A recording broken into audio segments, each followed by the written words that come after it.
మాజీ మంత్రి అంబటి రాంబాబు తనపై చేసిన ఆరోపణలకు ఆధారాలు చూపాలని ఎమ్మెల్యే గల్లా మాధవి డిమాండ్ చేశారు. మహిళపై జరిగిన ఘటనను రాజకీయ లబ్ధి కోసం వాడుకోవడం దుర్మార్గమని అన్నారు. గుంటూరులో ఆమె మీడియాతో మాట్లాడారు. అంబటి రాంబాబు పేదరాశి పెదనాన్నలా తనపై కల్పిత కథనంతో వీడియో విడుదల చేశారని మండిపడ్డారు. మహిళల భద్రత విషయంలో కూటమి ప్రభుత్వం రాజీ పడదన్న మాధవి తనపై అంబటి చేసిన ఆరోపణలకు ఆధారాలు చూపుకుంటే పరువు నష్టం దావా వేస్తానని హెచ్చరించారు. ఈ రోజు పశ్చిమ నియోజకవర్గంలో మహిళల కోసం ఒక ప్రత్యేకమైన రోజుని కేటాయించి వారి యొక్క సాధక బాధలు వింటున్న పరిస్థితి పశ్చిమ నియోజకవర్గంలో ఉంది. రాంబాబు గారు బహుశా మీరు ఎక్కడ చూసుండరు. మహిళల పట్ల ఇలాంటి ఒక విధానము ఉందా అనే ఆలోచన కూడా మీకు ఎప్పుడు కూడా కలిగి ఉండదు.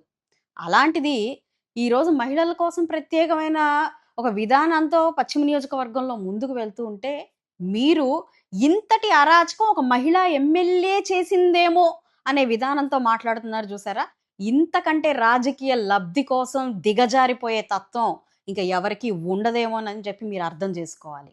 ఈ పరిస్థితిని కూడా ఒక మహిళ నిజంగా ఎంతో దారుణానికి గురైన పరిస్థితిని కూడా ఇంత హేయంగా వాడుకోవడానికి సిగ్గుగా అనిపించట్లేదా మీకు? ఇమీడియట్గా 24 గంటల్లో తీసుకున్న చర్య మీద ఇంకా మీరు ఏం కోరుతున్నారని మీరు దీన్ని ఇలాగ సర్క్యులేట్ చేస్తూ రకరకాల భిన్నాభిప్రాయాలతో భిన్న కథనాలతో ముందుకు వెళ్తున్నారో మీరు నాకు వివరణ ఇవ్వాలి. ఏ రాజకీయ లబ్ధి లేకపోతే ఇలాంటి జరిగిన విషయం కోసం మీరు వారి ఇంటికి వెళ్ళి మరి మీరు పదే పదే వక్రీకరించి మీరు వాయిస్ ఇవ్వాలి అని చెప్పి ఎందుకు అడుగుతున్నారో నాకు ఈరోజు సమాధానం చెప్పాలి. అంత ఆలస్యం చేసి ఎఫ్ఐఆర్ కట్టి కూడా వాళ్ళని లోపల ఎయ్యిని సిఐ గురించి మేము మాట్లాడినప్పుడు దానికి ప్రభుత్వం ఒక నిర్ణయం తీసుకున్నప్పుడు ఆయనను సమర్థిస్తూ కూడా మాట్లాడుతున్న వ్యక్తులకు కూడా నాకు సమాధానం చెప్పాలి. ఈ విధానం కరెక్ట్ కాదు. రాజకీయ లబ్ధి కోసం ఒక మహిళ అనుభవించిన క్షోభని పదే పదే మీరు వాడుకుంటున్న విధానం మంచిది కాదు. దీన్ని మీరు కట్టిపెట్టాలి. ఇది మీకు రాజకీయ సమాధి అయ్యే ఒక పరిస్థితిగా మారబోతుంది. మీరు గుర్తుపెట్టుకోవాలి. మీరు అనుకుంటున్నారేమో ఈరోజు ఈ విధానంగా దీన్ని ఎటు పడితే అటు డైవర్ట్ చేసి ఏ కథనం పడితే ఆ కథనం మాట్లాడి కాసేపు ప్రజల్ని మనం మభ్యపెట్టచ్చు అనుకుంటున్నారేమో. మీకు అర్థం కాని విషయం ఏంటి అని అంటే ఈ రోజు పశ్చిమ నియోజకవర్గంలో మా ప్రాతినిధ్యంలో మహిళల కోసం నిలబడి చేస్తున్న ప్రతి పనికి ప్రతి మహిళ ఆనందం వ్యక్తం చేస్తుంది. ఆ మహిళలందరూ మీ మీద రాళ్ళు రువే పరిస్థితికి తెచ్చుకోకండి. ఒక రాజకీయ లబ్ధి కోసం ఇంతటి నీచానికి దిగజారే మీలాంటి వాళ్ళు రాజకీయానికి పనికిరారని గుర్తుపెట్టుకోండి. విధానం పరంగా రండి. నేను ఇక్కడ చేస్తున్న తప్పుల గురించి మాట్లాడండి. ఇక్కడ పనుల గురించి మీరు మాట్లాడండి, విమర్శించండి.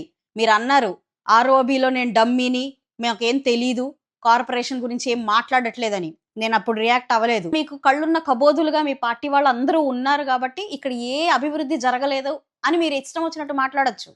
కానీ ఇలాంటి ఒక సంఘటనను కూడా మీరు వాడుకొని నీచ రాజకీయం చేస్తున్నారు చూసారా.